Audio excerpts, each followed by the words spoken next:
the Administration for Community Living is going to provide an overview and answer questions about the 2020 State Plan for Assistive Technology required to be submitted by the state and territories this year. We also have Diane Golden with Katata, and then we also have Willie Gunther from the Illinois AT program, Alan Cano with the Washington program, and Paige Hudson from the South Dakota program. If you do need captioning, just go down to the bottom and click on the closed captioning icon. And as we go along, if you have any questions, please add them to the chat box, and Amy will be monitoring that, and at some point we'll stop and respond to questions. So with that, Rob, I'm going to turn it over to you. Great, thank you, Marty. Hopefully everyone can hear me okay. First, I want to say that it was wonderful to see many of you in DC. I think it was just about 2 weeks ago, and it seems like we're living in different times from 2 weeks ago. But I wanted to just go over a brief agenda. So just want to say a little bit about background for this meeting, as well as talk about the purpose of the state plan. And there will be a slide deck overview of the state plan.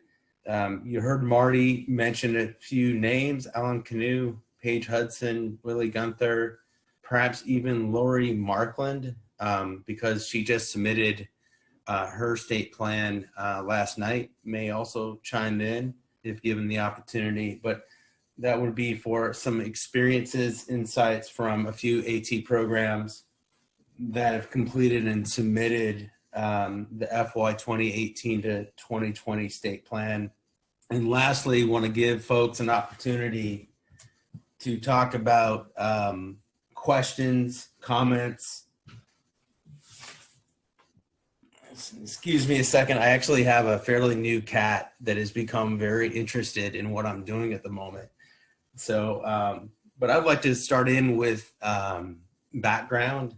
So after several years of development, ACL's contractor failed to stand up an accessible state plan for AT instrument in ACL reporting. And ACL, through Katata, had the Word version of the state plan for AT remediated into an accessible document and revised it to eliminate the references to drop-down menus, etc., that are specific to submitting information in an online reporting system. So, you know, the purpose of the state plan for AT, referred to previously as the RSA 664, you know, the new version, new and current state plan for AT version covers FY 2018 through FY 2020. This is sort of a retrospective submission of your state plan for AT, and it serves as an application for AT Act funding. It provides a general description of the activities conducted by the AT program. And the current FY 2018 to FY 2020 state plan includes actual expenditures and budget allocations in Section B, and that section covers advisory council, budget allocations, and actual expenditures, and identification of activities conducted. So for this slide deck, the state plan slide deck, you know, Diane Golden, as noted from Katata, and I will go over the slides covering Section A through H of the state plan for fiscal years 2018 through 2020. And so for this first slide here, it identifies Section A, and this is a simple response from the statewide AT program indicating lead agency and or implementing entity. Well, implementing entity if applicable, which is the basic information. And again, you know, the state plan, you know, essentially is requesting information, you know, necessary for basic program management, such as contact information for program personnel. And so think that if you can go to the next slide. I mean, there are some questions, in this section A, the certifying representative, as well as the, change in lead agency or implementing entity, if applicable. In the beginning of section B, there's the questions there about representation on the advisory council that many of you are familiar with. And, if you have questions about this, feel free, to email AT3, myself, other colleagues who have submitted the state plan for AT previously, if you have questions about the composition of the advisory council. And so obviously, the intent here is to make sure or try to adhere to the requirement of a consumer percentage of greater than 51% or more in this. And so continuing on in section B, there's the discussion about the actual expenditures and budgeted allocations from your program. And so Diane, did you want to talk about section B? Yep.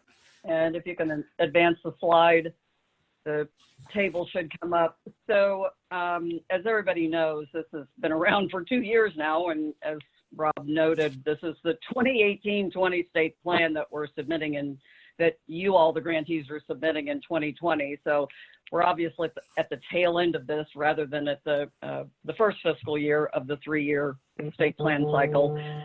Regardless, the 2 new tables related to actual expenditures and or budgeted amounts, liquidations if the fiscal year is not completely closed out. First table is on this slide, and these are actual expenditures, and this is for the state plan that's being done right now. This table is for FY18, the FY18 award. And there's instructions within the document, but I'm going to repeat it here. Your FY18 award is the award, not a period of time. You may have spent those FY18 dollars over a 9-month period, all within FY18, or across FY18 and 19, or over a 13-month period. It is not about the time period when the dollars were actually spent. It is in your fiscal accounting system. They should be, your fiscal people should be tracking awards by the award. So they should have a way of providing this expenditure data for you because that FY18 award had to be liquidated by the end of 2019. So hopefully if your fiscal folks have been tracking this appropriately, and I will add, if they haven't, they haven't. And, I'll share with you, maybe a way to approach that, but hopefully they have, because technically this has been a requirement since 2004 when the law was reauthorized. In previous state plans, what grantees assured is that they were tracking these expenditures. Now you're being asked to actually provide the real dollars that you have been tracking, hopefully, since everybody's assured they have been doing this for over 10 years. If by some fluke you really don't have this information, then I'm going to share with you that one grantee found themselves in that position. They just divided up the expenditures half and half between state level and state leadership and said, this is the best I can do because it wasn't tracked. And, that's the best you can do. And that's, you do what you can do, basically. One other note on here, I did send out to everybody an Excel workbook that will do the calculations in that, far column, the percentage. Obviously, if this had been an online form, that would have been done. In a Word doc, I will be brutally honest, I could have tried to put calculation formulas in there in a Word doc because you can do that. but I assumed I would screw up something with accessibility by doing that in a table. And then I assumed somebody would delete the formulas in there inadvertently anyway, unless, yeah. So the bottom line is I just assumed it would be easier to provide a supplemental Excel workbook. And again, I'll just note one other thing. In line E, where it says total award, you're going to have to freehand put that in. You know, it's not automatically populated like it's pulled from the grant award system or, you know, payment management system or anything. So, you know, that'll just have to be manually checked on the back end, because there's, you know, there's no way to automatically populate that, obviously, in a standalone Word document. And with that, I'll go to the second table, which is the next fiscal year. So instead of FY18, this is your FY19 award. And as you can see on this one, this is the award that will need to be fully liquidated by December 31st of this year, 2020. So for some of you, it may already be fully liquidated. For others, it may be nowhere close, which is maybe a concern, maybe not. So in this table, you've got, you're reporting either things that are simply budgeted, not yet obligated, obligated, and liquidated. And the totals then should end up, the total of A and B should end up equaling the your actual award. And again, that's not automatically populated. And this table is literally more for internal self-planning, to make sure you're aware of where you are in the fiscal year that's going to need to be liquidated by the end of this calendar year. And if there's a whole lot of money in here that's only budgeted, not yet obligated, that's a reason to be thinking about, am I actually going to be able to liquidate all this on time? Next slide. I would actually just, is it okay if I jump in for a moment? Can you guys hear me? Yep, go for it. Yeah, so I just want to say that, you know, I did have the opportunity at the Leadership Symposium to talk with a few state AT program directors about adjustments that need to be made. And so there are some programs that have started to draw down on the FY 2020 grant award prior to liquidating the remaining funds in the FY 2019 award. And so, you know, clearly we're not that far away from the programs liquidating the remaining funds in the 2018 awards. And so, you know, obviously we do have, you know, some time to obligate the funds prior to the end of September, but it's, you know, it is imperative to, you know, try to make sure that we're ahead of the schedule here. And so, you know, if you're able to be in connection with your financial office, you know, hopefully you can make sure that they are drawing down on the 2019 award. If not, an adjustment should be made, and so that, you know, the funds can be obligated in time as well as liquidated by the end of the calendar year. Perfect. Thanks, Rob.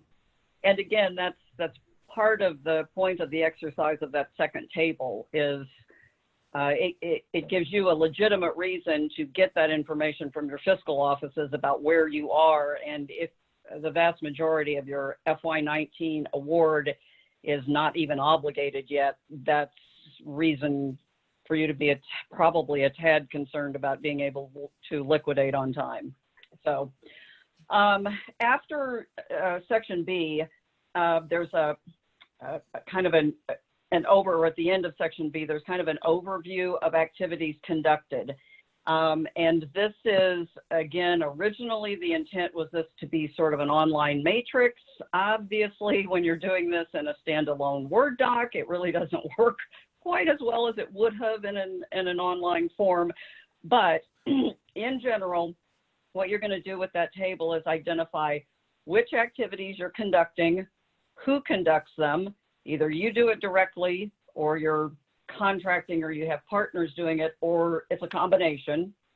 and where they're conducted, separate from who. So it's one location, usually that's central, or regional, or again, a combination. And the last question is there a fee charged? So for each activity, for state financing, cash loan, other state financing, direct provision, you go down through the list, you're going to identify those things. I am going to clarify, and thanks John Roseland for raising a question about cash loan programs and the fee charged question. When you do a cash loan, the cash loan itself is not a fee, if that makes sense. So you don't check that you charge a fee just because you're doing cash loans. It has to be a fee that's separate from, in addition to, the cash loan to say, yes, there's a fee charged. And the few instances I can think of where that occurs is literally there's a fee to even apply.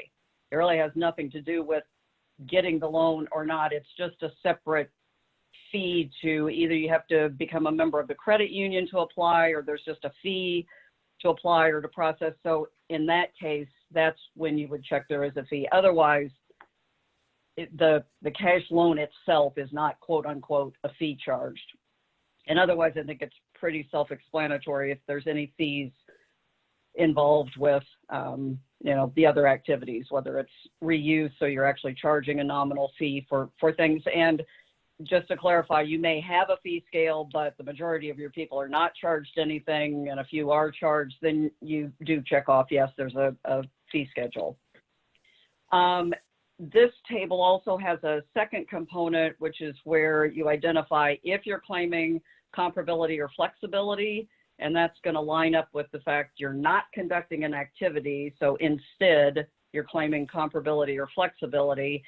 And if you're claiming comparability, then you have to provide a written description of the comparable activity itself and the comparable financial support. And there's explanation in the actual text of the instrument, the Word document, that walks you through kind of how to do that. The next slide is a general introduction overview kind of thing that applies across all the activities. From this point forward, all of the information is going to be activity specific in the state plan. So it's going to be about state financing cash loan. It's going to be about state financing other state financing direct provision. It's going to be about short-term device loan. It's activity specific. And in each of those activities, it asks basically a very similar set of questions that you answer. That's it. I will say this part, from this point forward in the state plan, the Word document format actually works rather well, I think. It's pretty easy. You just answer the questions and type in the information or key in the information. So the first kind of standard question is, who do you partner with? And the list on the slide, banks, that typically usually only applies to cash loan programs, independent living centers, Easter seals, et cetera. You can see the list. There's the partner list, and you identify they are a partner, and you have three kind of choices.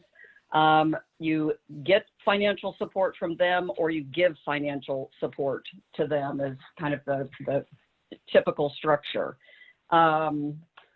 So overall, these are, and again, it should have been a checkbox, but most people are just typing in yes or no, or yes and leaving the others blank, and that works fine too.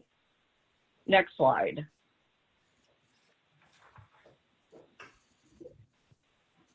Should we take a moment to answer any questions that? Yep, I glanced up there. Yep, that would be great. This is Amy. We do have a few questions that have come in. So Lori Brooks asked, in Table 2, should we include all expenses that we know will occur this year in the obligated, not liquidated funds column? We will spend in the second year of the award. So I completed the second table, placing all expenses as obligated at the end of February, placing our other known expenses in the last column. Should I change this to include all known expenses in the first column? I'm not sure I understand the question. It's the entire amount of that FY19 award.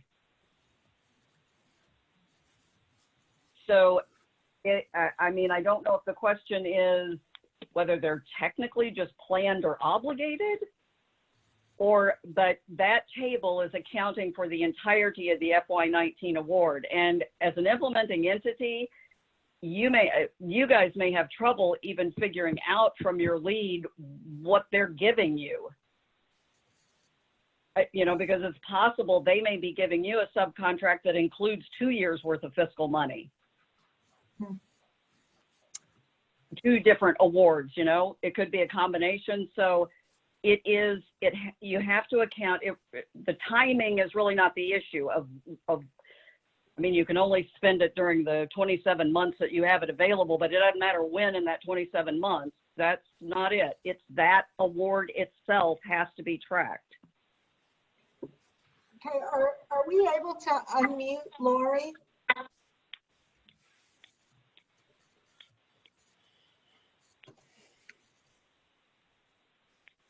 Okay, in the meantime, we have some easier questions. Kathy Adams seeks clarification that a state agency, that a state university is a state entity. Sure. Okay, easy answer, yes. Alicia wants to know, going back to, do you charge a fee? Is a fee that is charged for credit reporting counted as a fee? I would not.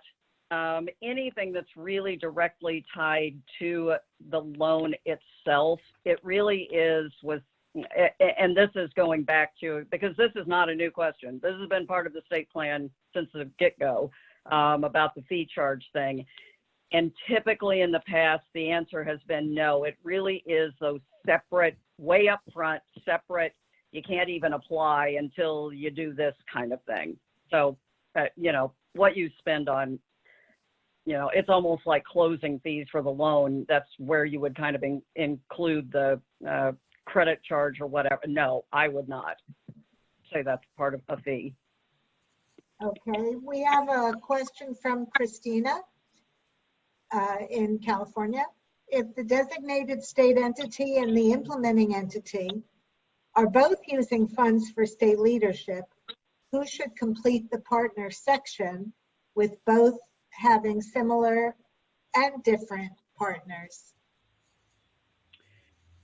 Okay, so my answer to this one is going to be, and Rob, you can weigh in, but an implementing entity has to implement all the Section 4 activities.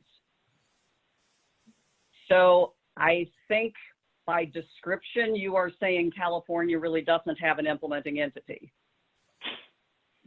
And regardless, the state plan has got to cover all activities regardless of who's implementing them. So if you are or aren't the implementing entity is kind of irrelevant, because the state plan is going to have to include everything. If the lead's doing some, you're doing some, and then you have subs doing some, it's going to have to reflect the whole ball of wax. Okay, and Lori, we've taken you off mute, so if you want to seek clarification on your question. Great, thank you. So let me make sure I'm in the right year first, Diane. The second table is for the FY19 award. That would be completely liquidated by the end of this December, correct? Correct. Okay, so I understand that those are just the funds that you're looking for that second table. So we spend our award in the second year, which would be this year. So when I did the table, I looked at expenses that we had completely liquidated, meaning we sent the invoice to our lead agency for reimbursement which would be through the end of January, and then took the February expenses that were ready to send for reimbursement, and I considered those as obligated, not liquidated. Sure. October through December are in the second column, and everything else that we know we're going to spend the remainder of the year, including the $2,500 that our lead agency has for indirect costs. Those I put all in. That's right. Okay. Thank you so much.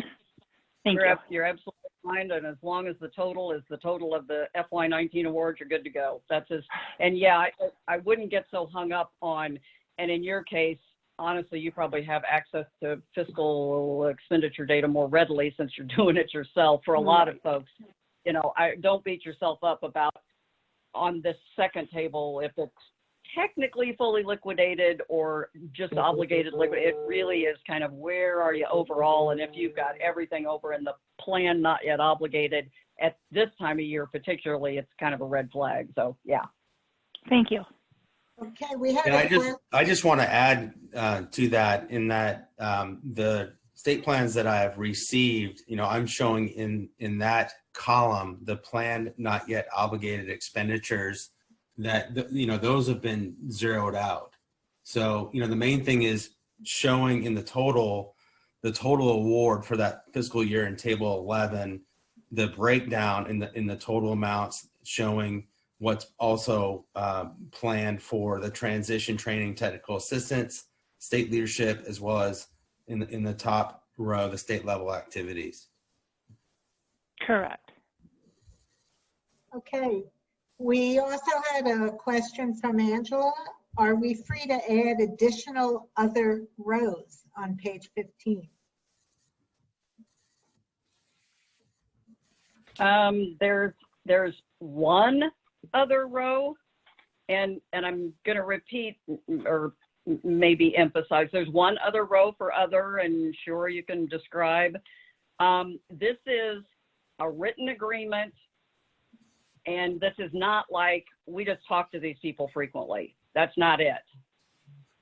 And that's a bit of a change from the previous state plan, where literally it just ended up being check marks every place and lists and lists and lists.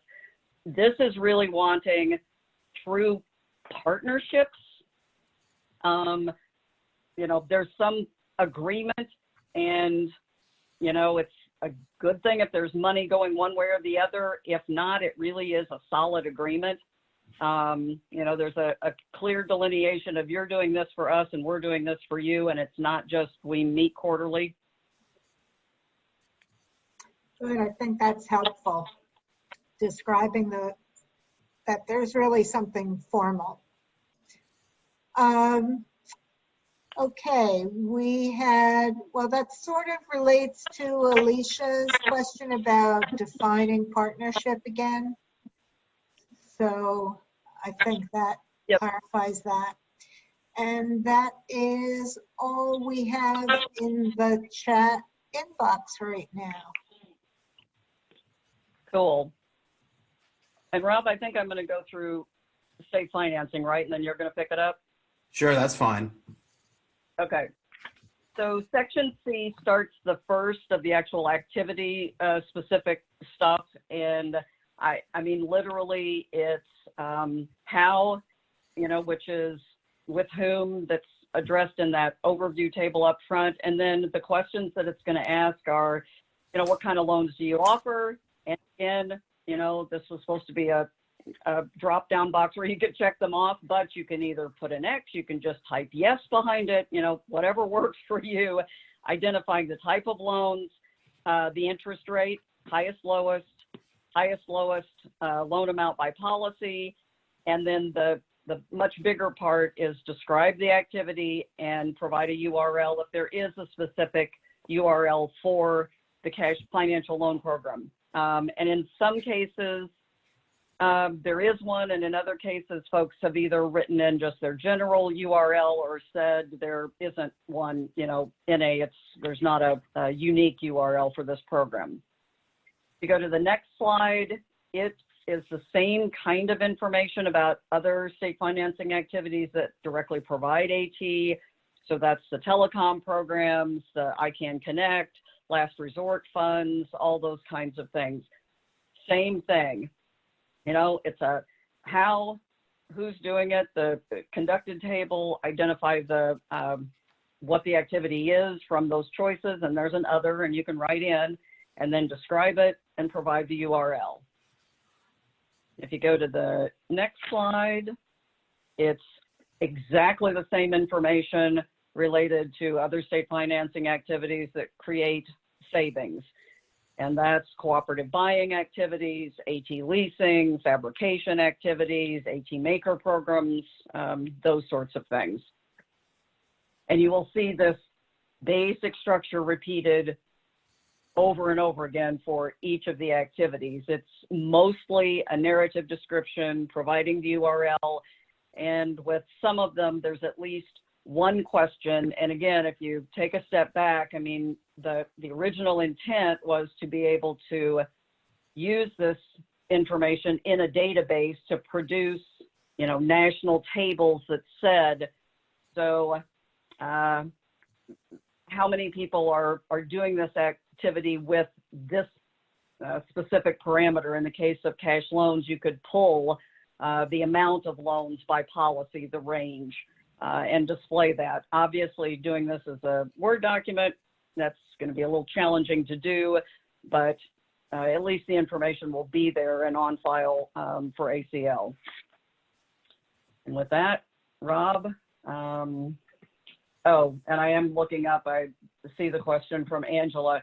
You are only the state plan is what you conduct, and you're going to report data on these activities in the APR. So the fact that Texas has a telecom program that, I don't know, your Commission for the Deaf, I think, runs it down there, unless you have an agreement with them and you're going to report data, APR data on that program as other state financing, you do not include that in your state plan. Everything in your state plan should have APR data collected for it. Diane, while you're taking questions, we did get one from Laura also. And boy, these questions point out how different our state programs are one from the other. So Laura writes, we are lead and implementing, but subcontract out the state finance.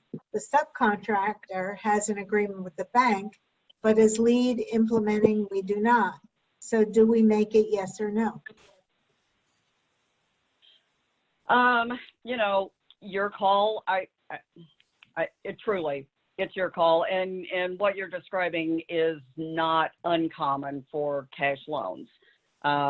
Typically, the agreement with the bank is via the quote unquote CBO, the community-based organization that's actually, you know, operating the cash loan program. There are some grantees who directly operate the cash loan program. They are the CBO.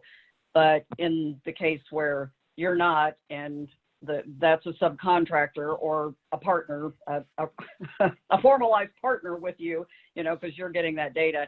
I mean, my personal thought is, yes, I would check it off because it's an integral partner to that activity. And if the bank's actually making the loans, then they're an integral partner.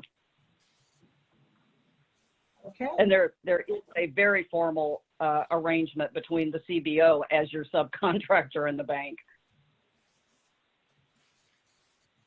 All right, that's all that's incoming right now. Okay, so for section D, device realization encompasses device exchange, refurbishment, reassignment, and open-ended loan programs. And so it's a similar format to the previous activities in the plan. With respect to the collaborating organizations, there's that list that starts out with banks, goes all the way down to other, you know, whether the program has a written agreement or not. There's the option that talks about, you know, is this transaction direct consumer to consumer, or is it in fact the statewide AT program is involved in the transaction? And that would be for the device exchange program. And then for the device refurbishment, you have similar screens. That's the collaborating organizations that are identified. And typically, there's the question there where, is the device ownership transferred to the recipient, or is the device loaned for as long as the recipient needs it with no ownership transfer? And that would be the open-ended loan program in that respect. And so for device realization, I just want to emphasize that, I do understand that, during this time, there have been some questions about, there's an interim suspension during the virus, but note that this is a retrospective on the state plan. It's an FY 2018 to 2020 state plan. Many of these activities were begun and continue to be going on, since the beginning of even this fiscal year.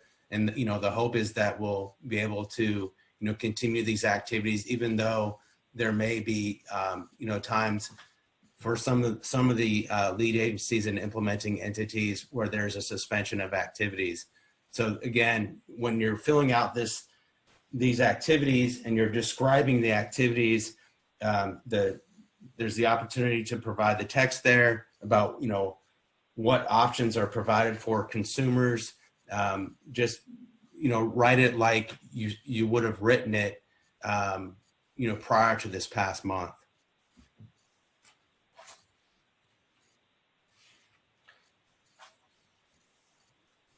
Should we go on to the next one?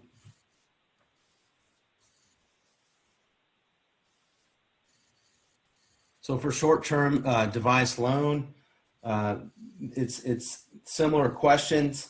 Are the majority of devices shipped via mail or other delivery service, or would the majority of devices be delivered or picked up in person in terms of the option for someone receiving the short-term device loan? There's a description of the activity that's entered into this Word document. And then, of course, as is the case for the other activities that are conducted, there would be the URL where the specific activity can be found.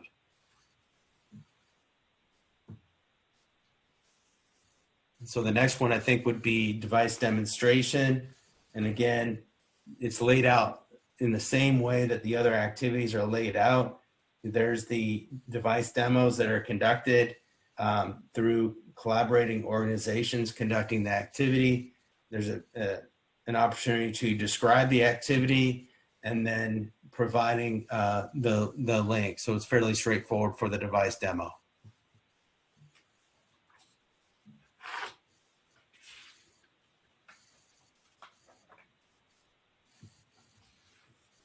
Similarly, for the state leadership activities, we're talking about the state plan for FY 2018 through 2020.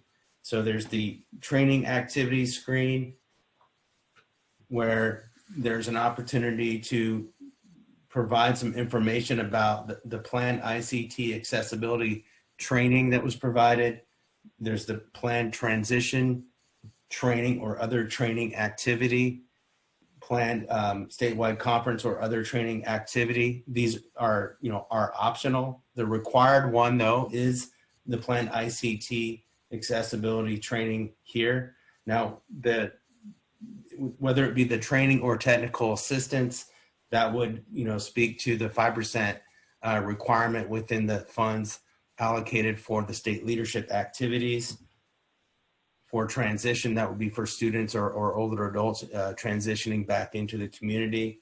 And in the training section, I guess this slide covers both training and technical assistance. So, they're separated because there's the ability to submit the online page or enter the online URL for the training activity, as well as for technical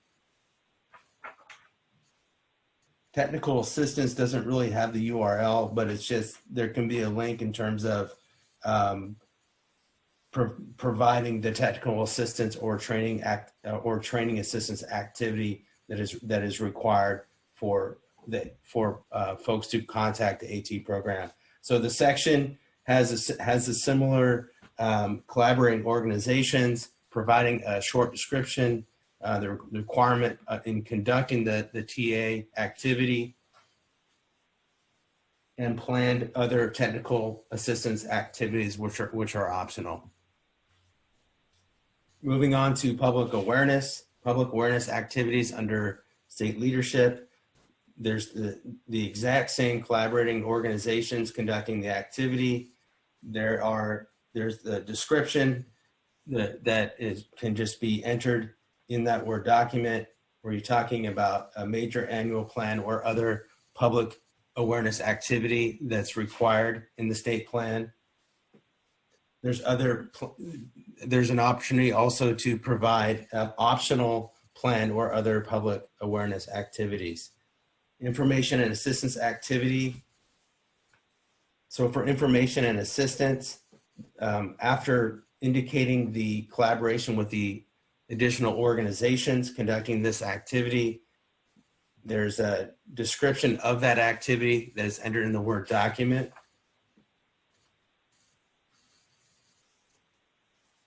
And then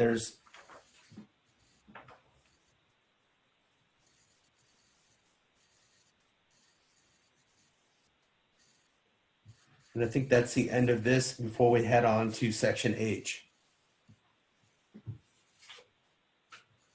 All right, is this a good time to interject some questions for you guys? Sure. Okay, we had a question of, and this is where it gets confusing, that the plan is both prospective and retrospective. So Sandy McNally asks, regarding device exchange, what should we do about the URL if we no longer do that activity, but we did it in FY 18 and there's no more URL available? Yep, just leave it blank. And technically, yes, this is 2018-20 state plan. So at this point in time, it's more retrospective than prospective, but you know, for an old activity that's no longer conducted, you don't need to do anything. That's going to be clear because the APR data was reported for FY, whatever it was, 17 or 18 when it was last conducted, and then it stopped. So there's already documentation that, you know, and it doesn't just stopping exchange when you do other refurbish, reuse, whatever, does not mean you're claiming comp or not. So it changes nothing else. So no, you write it. It's reflecting currency at least, if, you know, not necessarily that exactly what you already changed retrospectively. Okay. Well, in addition, you can also say that, you know, if the activity was conducted at the beginning of this fiscal year and data was collected, then there also is an opportunity to update the plan mid-year. Now, typically, annual updates are made, as was the case within RSA's MIS, but it is a 3-year state plan, and so that change is made, and so it's no longer an activity that's conducted, and so therefore no data is collected on that. Okay, another URL related question from John Rosenlund. Is the intent to have one URL for activities? Using multiple community partners, there could be multiple. States may have information buried in a state website with minimal information and promoting the other partners for the information. Yeah, and literally the intent of this, again, you have to go back to, you know, the original state plan was in place for how many years? 10 or close to 10. And there was never any back-end way of analyzing or doing anything with that information. So it asked many of these same questions about, like, do you have regional sites, those sorts of things. And there was just never any way to pull that to provide a national matrix that says, these are all the people who do things regionally. These are the ones, you know, that sort of information. So the concept behind getting a specific URL by activity was to hopefully be able to potentially, if grantees were structured with that information in a specific direct linked that way, that then you could provide, again, back end, pull them together, and someone could quickly go look at all the different refurbish reuse programs directly, you know what I'm saying, getting to that information rather than, as John describes, going to the home page, trying to figure out how everybody's program information is structured, and then finding the reuse part, and then going to multiple partners kind of thing. Quite honestly, given the fact that this is being done as a Word document, that whole intent is a bit not functional any longer. So, you know, there's really no intent to drive anything in a certain direction. It's just, it was collecting that information if it was available. If it's not, it's not. And at this point, sending it in 56 different Word documents is probably not going to be able to be analyzed very efficiently anyway. So Yeah. I wouldn't beat myself up over it. Yeah, I wouldn't necessarily beat myself up over it, and we do recognize the limitations, but you know that the AT programs that have already submitted state plans have indicated, for example, specificity in some of the activities in terms of the links, whether it may be, you know, device loan program or ICT training, recognizing Washington State and Oklahoma State AT programs respectively. And so, you know, if you can do that, that's great. You know, obviously, you know, go on the AT3 website, you know, folks can access certain links to, or access certain information to get right to where they need to go. But so we are seeing some variance, and if you have the ability to provide that direct link, I think that would be great. So another question regarding URL from Angela. So, and I'm doing some interpretation here. So are you looking for something that describes what the program will do vis-a-vis training in general? Or are you looking for registration links, which could be a problem when training is restricted to a particular audience? I'm definitely not seeing registration links. Rather, in the description of the activity, you know, the AT program discusses what, you know, what is conducted, and then there's just a basic link for information to that activity. Yeah, and again, this all depends on how the program is structured, but many programs have a training page, and it's, you know, like an events page, and it changes regularly, but the URL would be that training page, not a specific link to something on April 5th and 6th. It's the overall, you know, events and training that the AT program is most.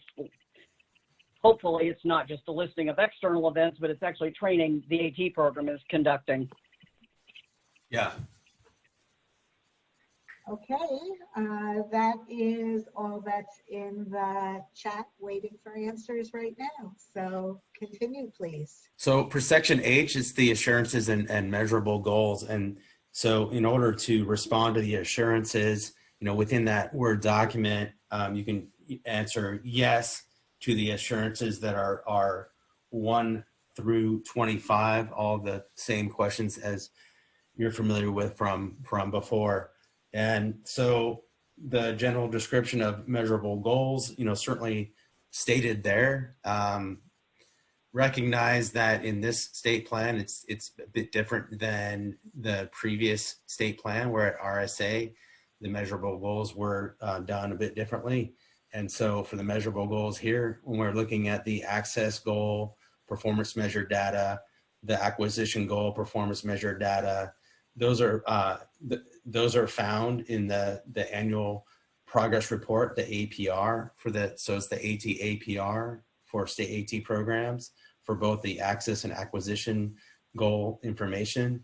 And then there's the ICT training performance measured data found also in the AT APR for AT programs. So recall way back when AT programs actually set targets and then RSA set targets.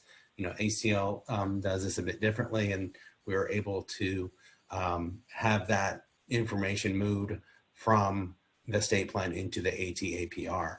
I think we have about 10 more minutes. It would be great to have some of the folks who have already submitted their state plan to share a bit of their insights or experiences with respect to updating and submitting and the process for doing so.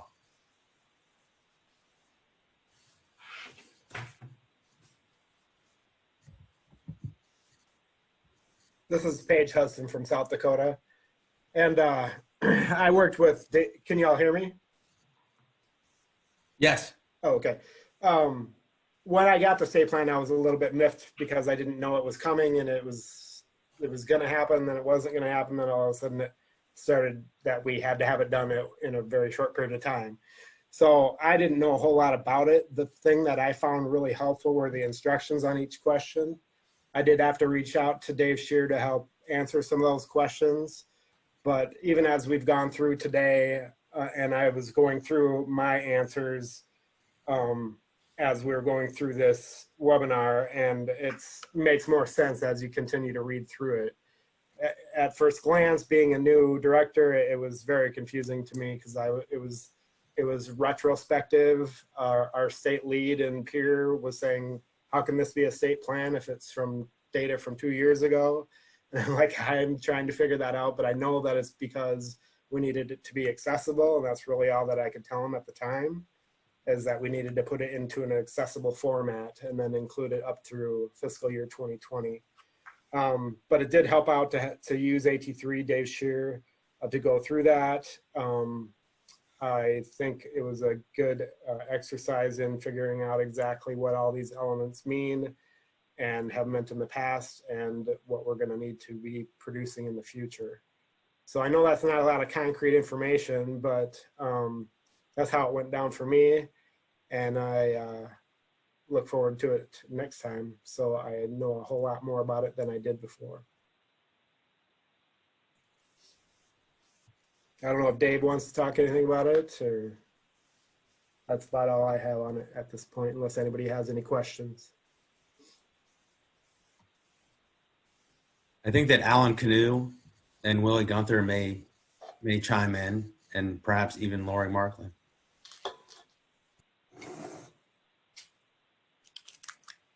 Hi all, this is Alan from Washington.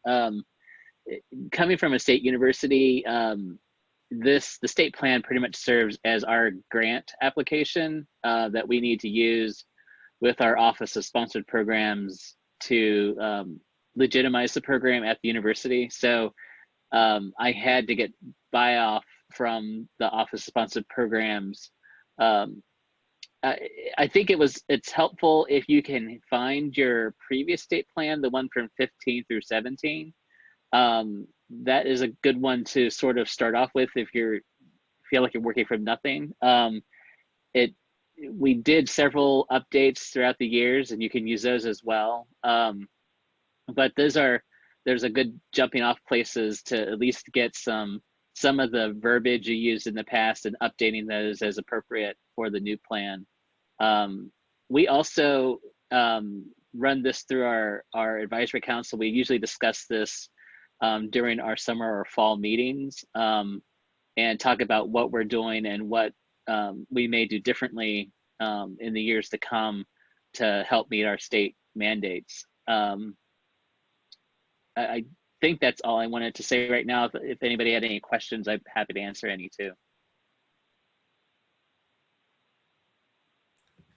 How about Willie Gunther? This is Willie. We were actually thrilled that we got a Word document because Illinois has a challenge in the sense that we have legislation that was passed that when we were testing the site for ACL, we were asked to send a PDF over, and our state agency just said, we're not even going to look at it. We will not even approve it. It's just not going to go anywhere because it was not accessible. So this made it so much easier because we could just walk through the document. And like Alan said, we did pull our old state plans and use those as well, and then just answer the questions. I started thinking about deleting the directions in each of the sections so that when I needed to submit it, it was a lot less text, but I decided against that because we have a new project officer, so I figured she needed some of that information. So we left it, but we made it easier for me to discern what we were typing and what was the directions and everything else by just changing the font and making it red. And of course, that doesn't work for everyone, but it did for us. We were able to send it over, get it approved. And what we did in this one was we asked for the approval in an email back so I can just file that and have that for documentation.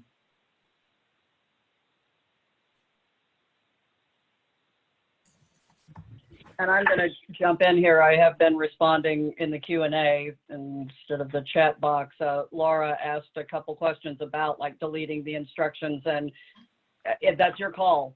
You can leave them all in if there's a reason to leave them in because you're sending this document to somebody who might actually find those helpful, or you can delete them. And I've seen folks do it both ways. And for folks that are looking for their 2015-17 state plan, those are posted on the Katata website under the program information, under the program information tab.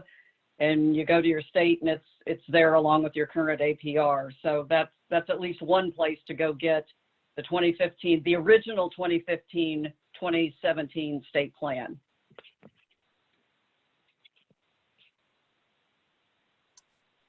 Do you want to take a few more questions? Yeah. Okay, again, people wanted confirmation of the due date. And I wouldn't be surprised if people are wondering, in view of the current crisis, whether there's any chance, like with the income tax payment, that April 30th date might be pushed back. Who's this question from? Yeah. Well, it's edited by me. Okay. Okay. You know, the thing about this is, I think that the submission of this information is going to be essential, if not very helpful for the programs, and that includes implementing entities as well as lead agencies that conduct the activities. And so, you know, it would be great to have the information submitted by the end of April. I did in fact have conversations with folks who, you know, let me know that they're working on this, and I think that, do what you can, in terms of, trying to expedite the process. I do understand this is, trying times. It's not just what we're experiencing currently. I can assure you that it was very trying times, and it wasn't just me. It was many of us, even in the testing process for trying to stand up an accessible instrument for the state plan for AT.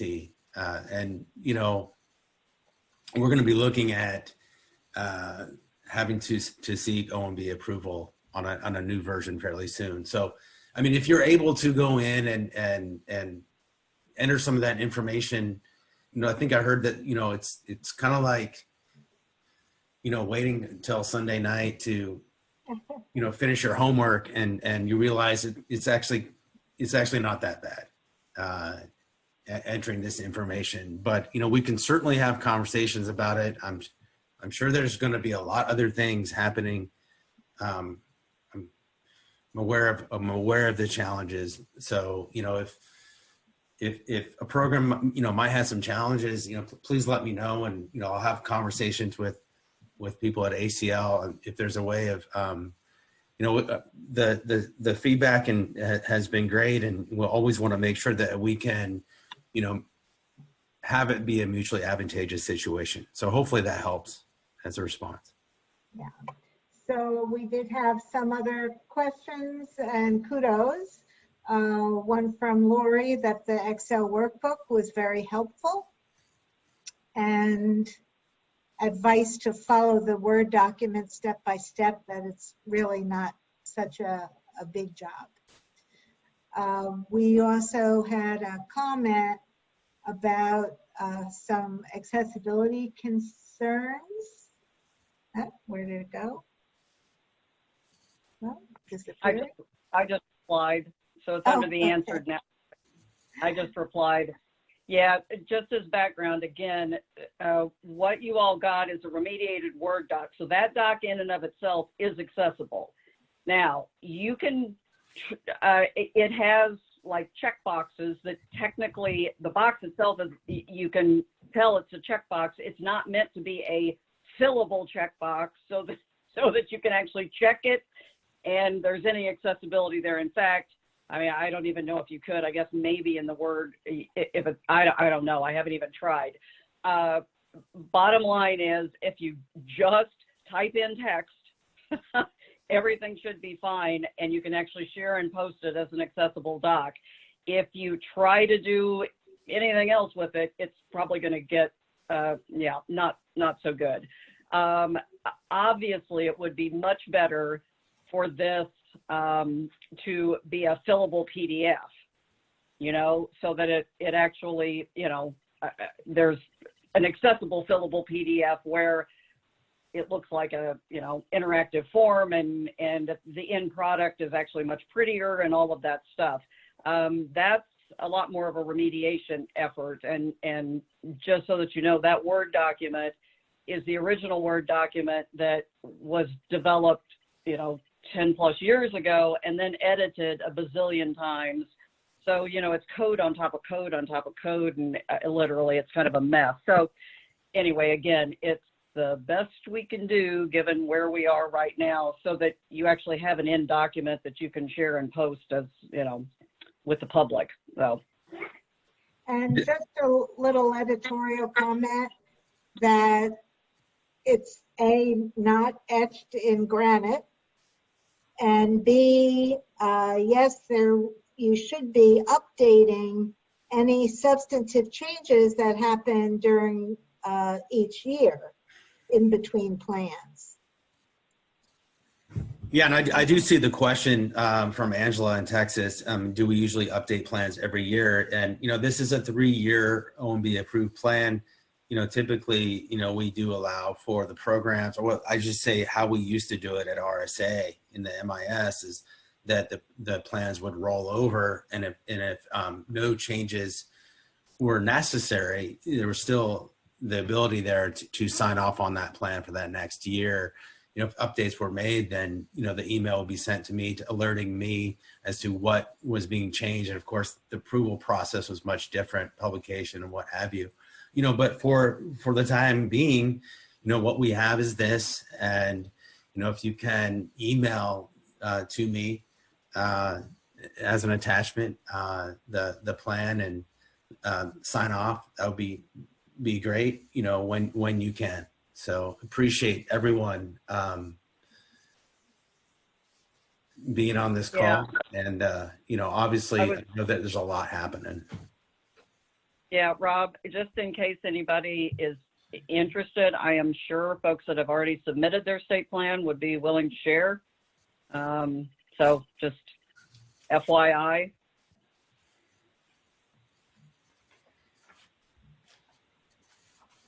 And just a note, a reminder to reach out to your AT3 TA provider if you need any assistance.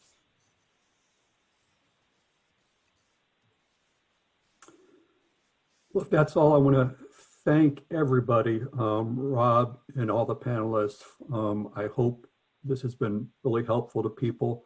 I do want to mention real quickly that before we go that we do have a webinar coming up next Wednesday, March 25th, and we'll be sending out something on both on the lists and on our website. Of course, one of the things people are looking at right now is providing options for remote training and device demonstrations. And one of those options is Zoom. And Tracy Driscoll with AT New Hampshire is going to be presenting a webinar next Wednesday, March 25th at 3 o'clock Eastern on Zoom, its features, costs, things like pros and cons. So just be watching for that. I just wanted to let everybody know. But again, thank you so much to the presenters and to everybody participating, and we will talk with you soon. Bye, everybody.